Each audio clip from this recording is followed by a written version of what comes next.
حضرت انس رضی اللہ تعالیٰ عنہ فرماتے ہیں کہ آپ صلی اللہ علیہ وسلم نے فرمایا، ملک الموت انسانوں کے چہرے پر روزانہ 70 دفعہ دیکھتا ہے۔ جب وہ آدمی ہنستا ہے جس کی طرف ملک الموت بھیجا جاتا ہے تو وہ کہتا ہے، تعجب ہے، میں تو اس کی طرف اس لیے بھیجا گیا ہوں کہ اس کی روح قبض کروں، اور وہ ہنسنے میں لگا ہے۔ پیارے دوستو، واقعی تعجب کی بات ہے، جو آدمی ہر وقت ملک الموت کی نظروں میں ہو، اسے ہنسنے سے کیا کام؟ اسے تو ہر وقت موت کی تیاری اور آخرت کی فکر میں رہنا چاہیے۔ پیارے دوستو، یہ بھی کہا جاتا ہے کہ ملک الموت ہر مومن پر نرمی کا برتاؤ کرتا ہے، نمازی کے لیے کلمے کی تلقین کرتا ہے اور شیطان کو بھگاتا ہے۔ حضرت حارث بن خزرج رحمۃ اللہ علیہ کے باپ ابو الخزرج رضی اللہ تعالیٰ عنہ فرماتے ہیں کہ میں نے رسول اللہ صلی اللہ علیہ وسلم کو اس وقت فرماتے ہوئے سنا جب آپ صلی اللہ علیہ وسلم نے ملک الموت کو ایک انصاری نوجوان کے سر کے پاس بیٹھے ہوئے دیکھا کہ اے ملک الموت، میرے صحابی پہ نرمی کرنا کیونکہ یہ مومن ہے۔ تو ملک الموت نے عرض کیا، آپ اپنے نفس کو خوش اور آنکھوں کو ٹھنڈا کر لے، کیونکہ میں ہر مومن پر نرم ہوں۔ اے محمد صلی اللہ علیہ وسلم، آپ جان لے، میں جب کسی انسان کی روح قبض کرتا ہوں اور کوئی رونے والا دھاڑے مارتا ہے تو میں گھر میں رک جاتا ہوں، اور میرے ساتھ مردہ کی روح بھی ہوتی ہے تو میں کہتا ہوں، اے رونے والے، یہ کیا ہے؟ قسم بخدا ہم نے اس پر کوئی ظلم نہیں کیا، اور نہ ہی پہلے موت دی، اور نہ ہی اس کے مقدر میں سبقت کی ہے۔ اس کی روح قبض کرنے میں ہمارا کوئی قصور نہیں۔ اگر تو تم اللہ کے کیے پر راضی ہو جاؤ تو اجر پاؤ، اور اگر غصے کا اظہار کرو تو گناہگار ٹھہرو اور تکلیف اٹھاؤ۔ ہم نے تمہارے پاس آنا ہے، بار بار آنا ہے، تم اپنی فکر کرو۔ کوئی بھی بالوں کے گھر والے اور مٹی کے گھر والے ایسے نہیں، اور نہ ہی چھوٹے گناہگار اور بڑے گناہگار ایسے ہیں، مگر میں تو ان سب سے رات دن ملاقات کرتا ہوں، یہاں تک کہ میں ان کے چھوٹے اور بڑے سے بھی ان کے اپنے آپ کو زیادہ پہچانتا ہوں۔ قسم بخدا اگر میں کسی مچھر کی روح بھی قبض کرنے کا ارادہ کروں تو مجھے اس پر بھی قدرت نہیں، یہاں تک کہ اللہ تعالیٰ اس کے قبض کرنے کے مجھے اجازت فرمائے۔ حضرت جعفر بن محمد رحمۃ اللہ علیہ فرماتے ہیں، مجھے یہ بات پہنچی ہے کہ ملک الموت لوگوں سے نماز کے اوقات میں مصافحہ کرتا ہے، پھر جب بوقت موت حاضر ہوتا ہے تو اگر وہ محافظین نماز میں سے تھا تو فرشتہ اس کے قریب ہو جاتا ہے اور شیطان کو بھگاتا ہے، اور اس کے لیے یہ فرشتہ ایسی خطرناک حالت میں لا الہ الا اللہ محمد رسول اللہ کی تلقین کرتا ہے۔ اب آتے ہیں کہ حضرت اسرائیل علیہ الصلوۃ والسلام مومنوں اور کافروں کی روحیں کس کس شکل میں قبض کرتا ہے۔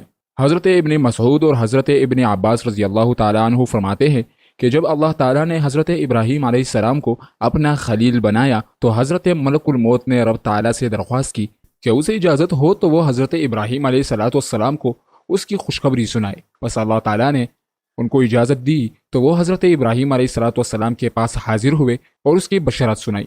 تو حضرت ابراہیم علیہ الصلوۃ والسلام نے فرمایا الحمدللہ، پھر فرمایا اے ملک الموت، مجھے دکھاؤ کہ تو کفار کی روحیں کس حالت میں قبض کرتا ہے۔ تو انہوں نے عرض کی، اے ابراہیم علیہ الصلوۃ والسلام، آپ اس کی ہمت نہیں رکھتے۔ فرمایا نہیں۔ عرض کیا تو پھر چہرہ ادھر کرے۔ تو انہوں نے اپنا چہرہ ہٹایا، پھر جب دیکھا تو وہ ایک سیاہ فام آدمی کی شکل میں تھے، ان کا سر آسمان سے باتیں کر رہا تھا، ان کے منہ سے آگ کے شعلے نکل رہے تھے، اور ان کے جسم کا کوئی بال نہیں تھا، مگر وہ بھی ایک ایسے آدمی کی شکل میں تھا کہ اس کے منہ سے اور کانوں سے آگ کے شعلے نکل رہے تھے۔ یہ شکل دیکھ کر حضرت ابراہیم علیہ الصلوۃ والسلام پر غشی طاری ہو گئی۔ جب افاقہ ہوا تو ملک الموت پہلی صورت میں آ چکے تھے۔ حضرت ابراہیم علیہ الصلوۃ والسلام نے فرمایا، اے ملک الموت، کسی بھی کافر کو کوئی مصیبت اور غم نہ پہنچے، بس تیری صورت ہی نظر آ جائے تو اس کے گناہوں کی سزا کے لیے یہی کافی ہے۔ اب تو مجھے یہ دکھا کہ تو مومنوں کی روحیں کس حالت میں قبض کرتا ہے۔ عرض کیا کہ اپنا چہرہ ہٹائے۔ تو انہوں نے چہرہ ہٹایا، پھر جو دیکھا تو وہ ایک نوجوان آدمی کی شکل میں تھے جو سفید لباس میں انسانوں میں خوبصورت ترین اور پاکیزہ خوشبو کا مالک ہو۔ تو فرمایا، اے ملک الموت، اگر کوئی مومن اپنے موت کے وقت کوئی آنکھوں کی ٹھنڈک اور عزت نہ دیکھے، بس تیری یہ صورت ہی دیکھ لے تو اس کی اطاعت شاعری کے انعام میں یہی کافی ہے۔ معزز دوستو، اب آتے ہیں کہ ملک الموت کو انسان کی موت کی خبر کیسے ہوتی ہے۔ حدیث میں ہے کہ حضرت شہر بن حوشب رحمۃ اللہ علیہ فرماتے ہیں کہ ملک الموت بیٹھا ہوا ہے اور پوری دنیا اس کے گھٹنوں کے درمیان ہے، اور وہ لوح جس میں اولاد آدم کی موت کے اوقات لکھے ہوئے ہیں اس کے ہاتھوں میں ہے۔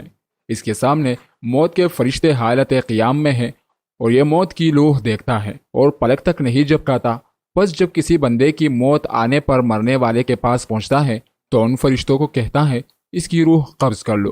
کسی کی روح قبض کرنے میں جتنے فرشتے درکار ہوتے ہیں اتنے ہی اس کے پاس جاتے ہیں، باقی ملک الموت کے سامنے ہوتے ہوں گے تاکہ کسی دوسرے کی روح قبض کرنے کے لیے کچھ اور فرشتے بھیجے جائیں۔ اب آتے ہیں کہ ملک الموت کب سے چھپ کر روح قبض کرنے لگے۔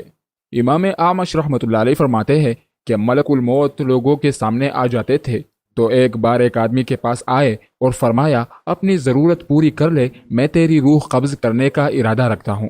تو اس نے بددعا دی، تب سے اللہ تعالیٰ نے بیماری نازل فرمائی اور موت کو خفیہ رکھا گیا۔ حضرت جابر بن یزید رحمۃ اللہ علیہ فرماتے ہیں کہ ملک الموت بغیر تکلیف کے ارواح کو قبض کرتے تھے تو لوگوں نے انہیں لعنت ملامت شروع کر دی، تو انہوں نے رب تعالیٰ کے سامنے شکایت فرمائی تو اللہ تعالیٰ نے بیماریاں مقرر کر دیے اور لوگ ملک الموت علیہ الصلوۃ والسلام کو بھول گئے اور یہ کہا جانے لگا کہ فلاں فلاں مرض سے وفات پا گیا۔ پیارے دوستو، ملک الموت کے ذریعے اللہ تعالیٰ نے ایک بندے کو سلام بھی فرماتے ہیں۔ حضرت ابن مسعود رضی اللہ تعالیٰ عنہ فرماتے ہیں جب اللہ عز و جل مومن کی روح قبض کرنے کا ارادہ فرماتے ہیں تو حضرت ملک الموت سے فرماتے ہیں اسے میری طرف سے سلام کہو۔ تو جب ملک الموت اس کی روح قبض کرنے آتا ہے تو کہتا ہے آپ کو آپ کا رب سلام فرماتا ہے۔ ملک الموت اور انتقال سرور کائنات صلی اللہ علیہ وسلم۔ حضرت ابن عباس رضی اللہ تعالیٰ عنہ فرماتے ہیں کہ ملک الموت نبی اکرم صلی اللہ علیہ وسلم کے پاس اس مرض میں حاضر ہوئے جس میں آپ کا انتقال پر ملال ہوا تھا، تو انہوں نے آنے کی اجازت طلب کی، جبکہ آپ صلی اللہ علیہ وسلم کا سر مبارک حضرت علی رضی اللہ تعالیٰ عنہ کی گود میں تھا، تو انہوں نے آتے ہوئے کہا السلام علیکم ورحمۃ اللہ وبرکاتہ، تو حضرت علی رضی اللہ تعالیٰ عنہ نے فرمایا واپس ہو جاؤ، تم سے بے توجہ ہے۔ تو حضرت سرور کائنات صلی اللہ علیہ وسلم نے فرمایا اے ابو الحسن، تو جانتا ہے یہ کون ہے؟ یہ ملک الموت ہے، انہیں احترام سے آنے دو۔ جب وہ تشریف لا چکے تو عرض کیا آپ کا پروردگار آپ کو سلام فرماتا ہے، تو آپ نے ملک الموت سے فرمایا جبرائیل کہاں ہے؟ عرض کیا وہ میرے قریب نہیں ہے، ابھی حاضر ہونے کو ہے۔ اور جب ملک الموت جانے لگے تو حضرت جبرائیل علیہ الصلوۃ والسلام تشریف لائے اور ملک الموت سے فرمایا جو ابھی دروازے میں ہی تھے، اے ملک الموت آپ کو کس ضرورت نے باہر کیا؟ فرمایا حضرت محمد صلی اللہ علیہ وسلم آپ کو طلب فرماتے ہیں۔ پھر جب یہ دونوں ملک الموت اور جبرائیل علیہ الصلوۃ والسلام بیٹھ گئے تو جبرائیل نے عرض کیا اے ابو القاسم آپ پر سلام ہو، یہ آپ کی اور میری جدائی کی گھڑی ہے۔ ابن عباس رضی اللہ تعالیٰ عنہ فرماتے ہیں کہ مجھے یہ بات پہنچی ہے کہ ملک الموت نے اس سے پہلے اہل بیت پر کبھی سلام نہیں کہا اور نہ ہی اس کے بعد کسی عام و خاص بندے پر سلام کہیں گے۔ ایک اور حدیث میں ہے کہ حضرت حسین رضی اللہ تعالیٰ عنہ سے مروی ہے کہ حضرت جبرائیل جناب نبی کریم صلی اللہ علیہ وسلم کی وفات کے روز نازل ہوئے اور عرض کیا آپ اپنے آپ کو کیسا پاتے ہیں؟ ارشاد فرمایا میں اپنے آپ کو غمزدہ اور رنجیدہ پاتا ہوں۔ پھر ملک الموت نے دروازے سے آنے کی اجازت طلب کی تو جبرائیل نے عرض کیا اے محمد یہ ملک الموت ہے، آپ سے اجازت طلب کر رہے ہیں۔ انہوں نے نہ آپ سے پہلے کسی آدمی کی اجازت طلب کی اور نہ ہی آپ کے بعد کسی آدمی سے اجازت طلب کریں گے۔ ارشاد فرمایا انہیں اجازت دے دے، تو انہوں نے اجازت دے دی۔ وہ آگے بڑھے اور آپ صلی اللہ علیہ وسلم کے سامنے کھڑے ہو گئے اور عرض کیا اللہ تعالیٰ نے مجھے آپ کے ہاں بھیجا ہے اور حکم فرمایا ہے کہ آپ کی فرمانبرداری کروں۔ اگر آپ مجھے حکم دے تو آپ کی روح قبض کر دوں تو قبض کروں گا، اور اگر آپ ناپسند فرمائیں تو نہیں کروں گا۔ آپ صلی اللہ علیہ وسلم نے ارشاد فرمایا اے ملک الموت کیا ایسا کر لو گے؟ عرض کیا جی ہاں میں اسی کا حکم دیا گیا ہوں۔ حضرت جبرائیل علیہ الصلوۃ والسلام نے آپ صلی اللہ علیہ وسلم سے عرض کیا اللہ تعالیٰ آپ سے ملاقات کا شوق رکھتے ہیں، تو آپ صلی اللہ علیہ وسلم نے ملک الموت سے ارشاد فرمایا جس کا تمہیں حکم دیا گیا ہے اسے انجام دے دے۔ پیارے دوستو اب آتے ہیں ملک الموت کی اپنی موت کی طرف۔ حضرت محمد بن کعب قرظی رحمۃ اللہ علیہ فرماتے ہیں مجھے یہ بات پہنچی ہے کہ سب سے آخر میں ملک الموت پر موت آئے گی، اسے حکم ہوگا اے ملک الموت مر جاؤ، تو اس حکم کے بعد وہ ایک ایسی چیخ مارے گا کہ اگر اسے سب آسمان اور زمین والے سن لے تو گھبراہٹ ہی سے مر جائیں، اس کے بعد اس پر موت واقع ہو جائے گی۔ حضرت زیاد نمیری فرماتے ہیں میں نے بعض کتابوں میں پڑھا ہے کہ باقی مخلوقات سے زیادہ ملک الموت پر موت سخت ہے۔ حضرت جبرائیل علیہ الصلوۃ والسلام کی حالت۔ حضرت جبرائیل علیہ الصلوۃ والسلام کا نام۔ حضرت علی بن حسین فرماتے ہیں کہ جبرائیل علیہ الصلوۃ والسلام کا نام عبداللہ ہے، میکائیل علیہ الصلوۃ والسلام کا نام عبیداللہ ہے اور اسرافیل علیہ الصلوۃ والسلام کا نام عبد الرحمن ہے۔ ہر شے جو ایل کے ساتھ منسلک ہو وہ اللہ عز و جل کی عبادت کرنے والا ہے۔ حضرت ابن عباس رضی اللہ تعالیٰ عنہ فرماتے ہیں کہ جبرائیل علیہ الصلوۃ والسلام کا نام عبداللہ ہے اور میکائیل کا نام عبیداللہ ہے۔ ہر وہ اسم جس میں ایل ہو وہ اللہ کی عبادت گزار ہے۔ ان دونوں روایتوں سے معلوم ہوا کہ حضرت جبرائیل علیہ السلام کا نام اور معنی عبداللہ ہے۔ اسرافیل علیہ الصلوۃ والسلام کو اس کے پروں کی کثرت کی وجہ سے بھی اسرافیل کہا جاتا ہے، اور حضرت میکائیل چونکہ بارش و نباتات کے نگران ہے اور ان کو ناپتے اور وزن کرتے ہیں اس لیے ان کو میکائیل کہتے ہیں۔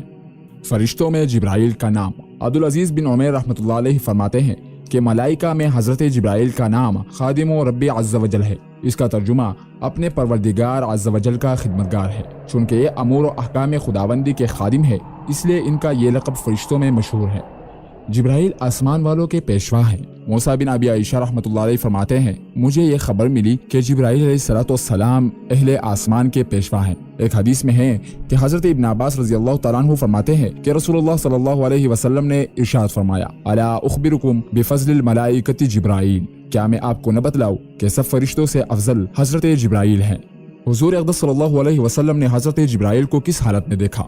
حضرت ابن مسعود رضی اللہ تعالیٰ عنہ فرماتے ہیں کہ رسول اکرم صلی اللہ علیہ وسلم نے جبرائیل کو سبز لباس میں دیکھا کہ انہوں نے آسمان اور زمین کے درمیان کا حصہ پر کر رکھا تھا۔ ایک اور حدیث میں ہے حضرت عائشہ رضی اللہ تعالیٰ عنہ سے مروی ہے کہ رسول اللہ صلی اللہ علیہ وسلم نے فرمایا میں نے جبرائیل کو نازل ہوتے ہوئے دیکھا ہے، اس نے آسمان کے دونوں کناروں کو بھرا ہوا تھا، اس پر نہایت ہی نفیس اور باریک کپڑے تھے جس کے ساتھ لؤلؤ اور یاقوت جڑے ہوئے تھے۔ ایک اور حدیث میں ہے کہ حضرت عائشہ رضی اللہ تعالیٰ عنہ فرماتی ہے کہ رسول اللہ صلی اللہ علیہ وسلم نے حضرت جبرائیل کو فرمایا میں چاہتا ہوں کہ تمہیں تمہاری اصل صورت میں دیکھوں۔ انہوں نے عرض کیا آپ اس کو پسند فرماتے ہیں؟ آپ نے فرمایا ہاں۔ تو انہوں نے عرض کیا فلا تاریخ فلا رات کے وقت مقام بقیع غردق میں مجھ سے ملاقات فرمائے۔ بس آپ صلی اللہ علیہ وسلم ان کو حسب وعدہ ملنے لگے تو انہوں نے اپنے پروں میں سے ایک پر کو پھیلایا تو اس نے آسمان کا افق بھر دیا تھا، یہاں تک کہ آسمان کی کوئی شے نظر نہیں آتی تھی۔ فرمان باری تعالیٰ وَلَقَدْ رَآهُ نَظْرَةً أُخْرَى کی تفسیر میں حضرت ابن مسعود رضی اللہ تعالیٰ عنہ فرماتے ہیں کہ رسول اللہ صلی اللہ علیہ وسلم نے جبرائیل کو پاؤں لچکائے ہوئے دیکھا، ان پر ایک بڑا موتی تھا جیسے سبزے پر بارش کا قطرہ ہوتا ہے۔ حدیث میں ہے کہ حضرت ابن عباس رضی اللہ تعالیٰ عنہ سے مروی ہے کہ حضرت ورقہ انصاری رضی اللہ تعالیٰ عنہ فرماتے ہیں میں نے عرض کیا اے محمد صلی اللہ علیہ وسلم جو آپ کے پاس جبرائیل وحی لے کر آتا ہے وہ کس صورت میں آتا ہے؟ فرمایا وہ میرے پاس آسمان سے آتا ہے، اس کے دونوں پر موتی کے ہیں اور اس کے پاؤں کے تلوے سبز ہیں۔ حضرت انس رضی اللہ تعالیٰ عنہ فرماتے ہیں کہ رسول اللہ صلی اللہ علیہ وسلم نے جبرائیل علیہ الصلوۃ والسلام سے ارشاد فرمایا کیا آپ نے اپنے پروردگار کی زیارت کی ہے؟ عرض کیا کہ میرے اور اس کے درمیان آگ اور نور کے 70 پردے ہیں، اگر میں ان پردوں میں سے اپنے نزدیک والے پردے کو بھی دیکھوں تو جل جاؤں۔ اس حدیث سے معلوم ہوا کہ حضرت جبرائیل علیہ الصلوۃ والسلام نے اللہ تعالیٰ کی زیارت نہیں کی اور اس کے اور اللہ کے درمیان آگ اور نور کے 70 پردے ہیں۔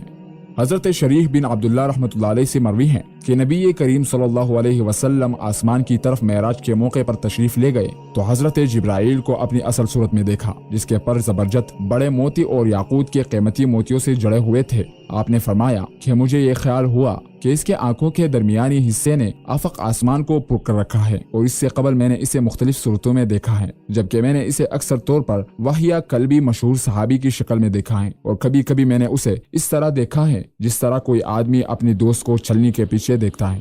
حدیث میں ہے کہ حضرت ابن مسعود رضی اللہ تعالیٰ عنہ فرماتے ہیں کہ رسول اللہ صلی اللہ علیہ وسلم نے حضرت جبرائیل علیہ الصلوۃ والسلام کو اس کی اصل صورت میں 2 دفعہ کے علاوہ کبھی نہیں دیکھا۔ پہلی مرتبہ تو اس وقت دیکھا جب آپ صلی اللہ علیہ وسلم نے اسے خود کو دکھلانے کی خواہش ظاہر کی تو اس نے اپنے آپ کو دکھلایا کہ افق کو پر کیے ہوئے تھا، اور دوسری دفعہ سدرۃ المنتہا کے پاس معراج کی رات میں دیکھا۔ ایک اور حدیث میں ہے کہ حضرت ابن عباس رضی اللہ تعالیٰ عنہ سے مروی ہے کہ نبی کریم صلی اللہ علیہ وسلم نے ارشاد فرمایا حضرت جبرائیل کے دونوں کندھوں کا درمیانی فاصلہ تیز رفتار پرندے کے 500 سال کے سفر کے برابر ہے۔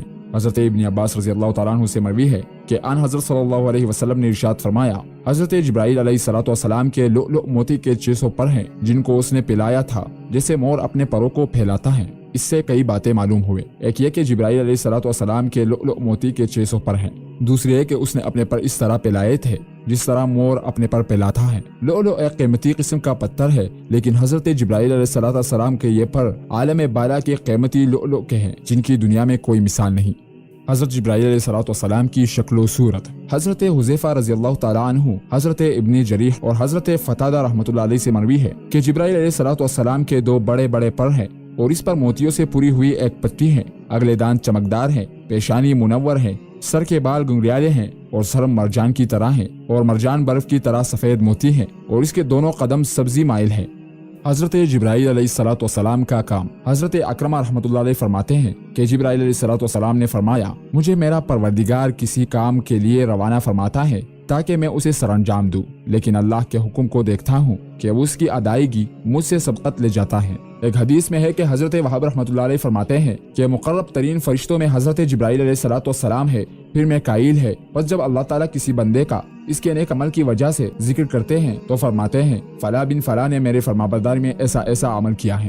پھر میکائیل حضرت جبرائیل علیہ السلام سے پوچھتے ہیں کہ ہمارے رب نے کیا فرمایا، تو وہ کہتے ہیں کہ فلاں ولد فلاں اپنے نیک عمل کی وجہ سے یاد کیا گیا ہے، پھر اس پر اپنی رحمتیں بیچتے ہیں، اللہ کی اس پر رحمتیں ہوں۔ پھر آسمان والوں میں سے جو میکائیل کو دیکھتا ہے تو وہ کہتے ہیں کہ ہمارے رب نے کیا فرمایا ہے، تو وہ کہتا ہے کہ فلاں بن فلاں اپنے نیک عمل کی وجہ سے یاد کیا گیا ہے، پھر اس پر رحمتیں بھیجی گئی ہیں، اللہ کی اس پر رحمتیں ہوں۔ پس یہ بات بد دستور ایک آسمان سے دوسرے نچلے آسمان تک اترتی رہتی ہیں، یہاں تک کہ زمین تک آ پہنچتی ہیں، اور جب کوئی بندہ اپنے برے اعمال کی وجہ سے یاد کیا جاتا ہے تو اللہ تعالیٰ فرماتا ہے میرے بندے فلاں ولد فلاں نے میری نافرمانی کی، اس پر میری لعنت ہو۔ پھر میکائیل حضرت جبرائیل علیہ السلام سے پوچھتے ہیں کہ ہمارے رب نے کیا ارشاد فرمایا، تو وہ کہتے ہیں کہ فلاں ولد فلاں اپنے برے اعمال کی وجہ سے یاد کیا گیا ہے، اس پر اللہ کی لعنت ہو۔ پھر بدستور یہ بات مت سنا فرمایا۔ آپ صلی اللہ علیہ وسلم نے فرمایا جبرائیل،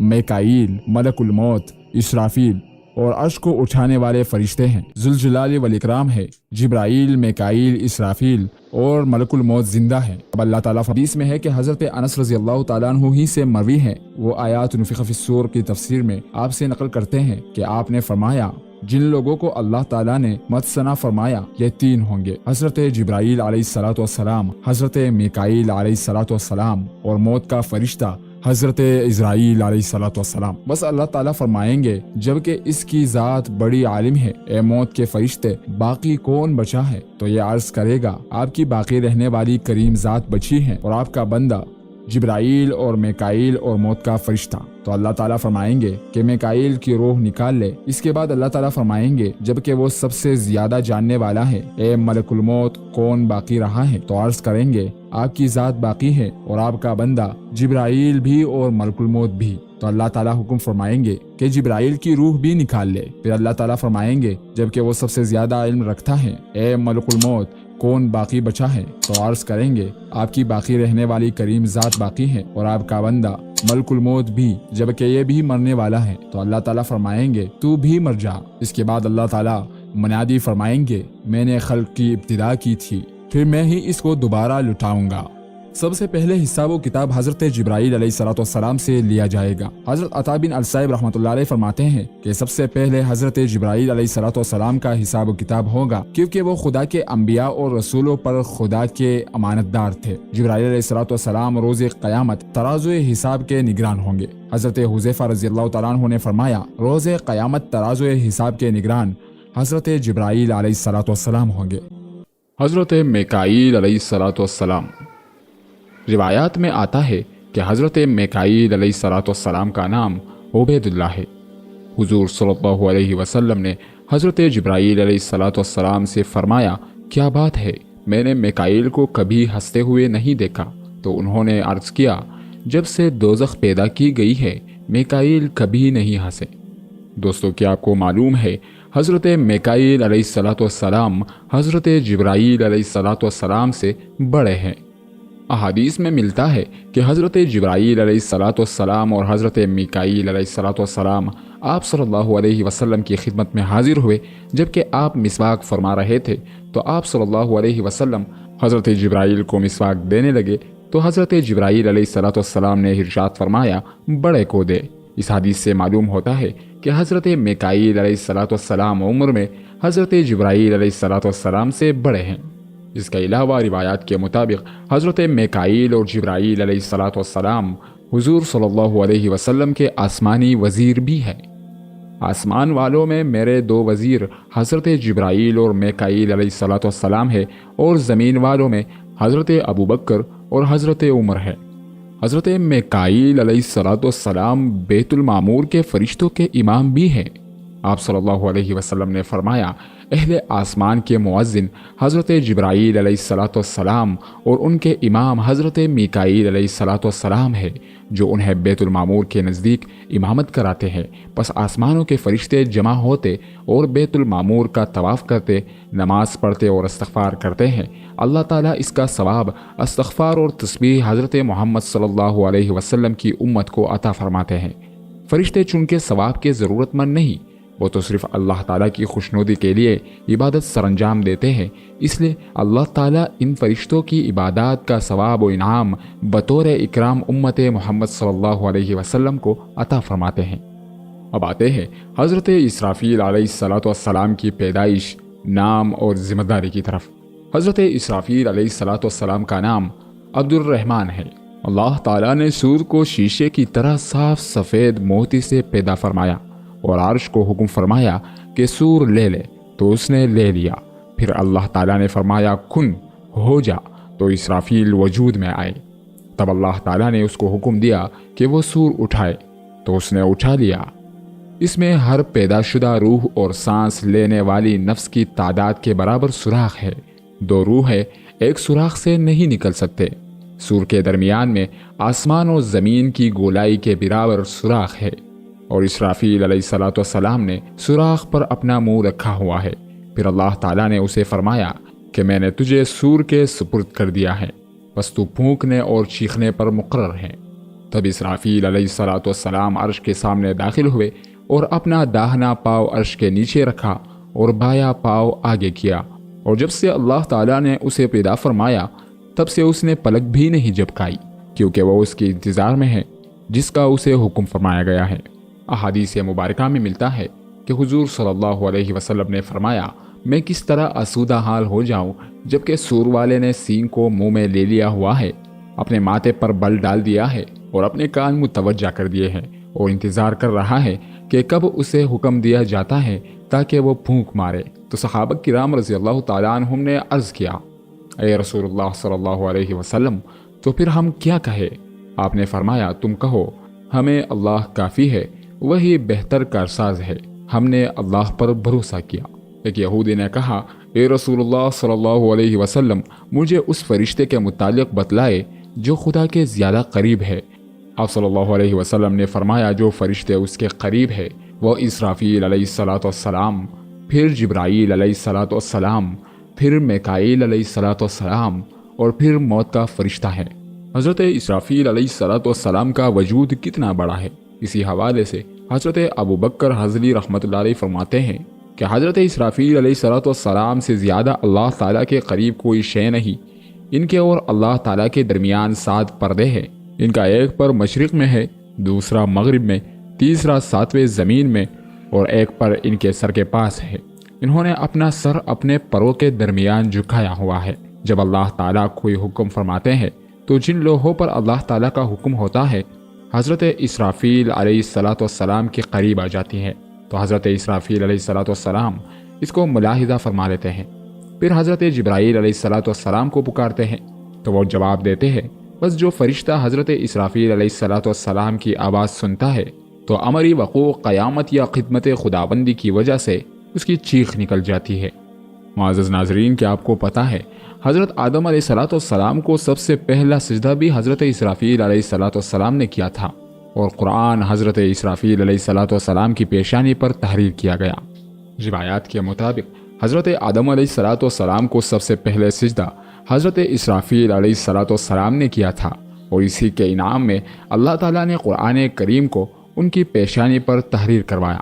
اس کے علاوہ حضرت اسرافیل علیہ الصلوۃ والسلام کے متعلق صحیح کتابوں میں یہ بھی ملتا ہے کہ حضرت جبرائیل و میکائیل کے درمیان حضرت اسرافیل علیہ الصلوۃ والسلام بطور فیصل ہے، یعنی فیصلہ کرنے والا۔ اسی بات سے متعلق ایک حدیث میں حضرت عمر رضی اللہ تعالیٰ عنہ فرماتے ہیں کہ رسول اکرم صلی اللہ علیہ وسلم کی خدمت میں کچھ جماعتیں حاضر ہوئی اور عرض کیا، اے رسول اللہ صلی اللہ علیہ وسلم، ابو بکر رضی اللہ تعالیٰ عنہ کا خیال ہے کہ نیکیاں اللہ کی طرف سے ہوتی ہے اور برائیاں بندوں کی طرف سے۔ اور حضرت عمر رضی اللہ تعالیٰ عنہ فرماتے ہیں کہ نیکیاں اور برائیاں سب اللہ کی طرف سے ہوتی ہیں، ایک جماعت ان کی پیروی کر رہی ہے اور ایک جماعت ان کی۔ تو رسول اللہ صلی اللہ علیہ وسلم نے ارشاد فرمایا، تمہارے درمیان جبرائیل علیہ الصلوۃ والسلام اور میکائیل علیہ الصلوۃ والسلام کے درمیان حضرت اسرافیل علیہ الصلوۃ والسلام کی طرح فیصلہ کروں گا۔ وہ یہ کہ میکائیل نے ابو بکر جیسی بات کہی تھی اور جبرائیل نے عمر جیسی۔ پس جبرائیل نے میکائیل سے فرمایا، ہم تو ایسے ہیں کہ جب آسمان والوں میں اختلاف ہوتا ہے تو زمین والوں میں اختلاف ہوتا ہے، ہمیں چاہیے کہ ہم اسرافیل علیہ الصلوۃ والسلام کے پاس فیصلہ لے جائے۔ تو وہ اپنا فیصلہ ان کے پاس لے گئے، تو انہوں نے ان دونوں کے درمیان یہ فیصلہ کیا کہ حقیقت تقدیر اچھی ہو یا بری، میٹھی ہو یا کڑوی، سب اللہ کی طرف سے ہیں۔ پھر آپ صلی اللہ علیہ وسلم نے فرمایا، اے ابو بکر، اگر اللہ تعالیٰ ارادہ کرتے کہ نافرمانی نہ ہو تو ابلیس کو پیدا نہ فرماتے۔ تو حضرت ابو بکر رضی اللہ تعالیٰ عنہ نے فرمایا، اللہ اور اس کے رسول نے سچ فرمایا۔ معزز ناظرین، اگر آپ کو ہماری یہ ویڈیو پسند آئی تو اس ویڈیو کو لائک اور شیئر کر دیجیے گا، اور ہمارے اور اپنے چینل داستان قرآن کو ضرور سبسکرائب کیجیے گا۔ اللہ تعالیٰ سے دعا ہے کہ ہمیں اپنی فرمانبرداری اور شکر گزاری کی زندگی گزارنے کی توفیق عطا فرمائے۔ وآخر دعوانا ان الحمد للہ رب العالمین۔